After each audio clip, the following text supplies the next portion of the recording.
বাংলাদেশে 95% মুসলমান থাকার পরেও রাম মূর্তিটারে কেউ ভাঙতে পারে না। রংপুর বিভাগে এতগুলো পুরুষ মানুষ থাকার পরেও এর বিরুদ্ধে কেউ প্রতিবাদ করতে পারে না। তোমরা কি একটা জিনিস জানো, মুসলমান যেই জিনিসটারে একবার টার্গেট করে ওইটারে ধ্বংস কইরেই ছাড়ে।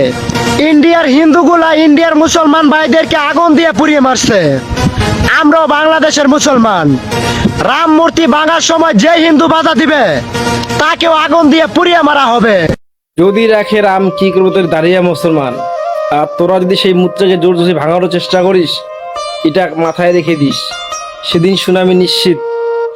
সেই সুনামি হাত থেকে তোদেরকে কেউ রক্ষা করতে পারবে না। হ্যাঁ, হিন্দু যদি দ্বিতীয়বার ভিডিও বানা দেন তো ফল নামে দেবো মাথায় শেপ তো।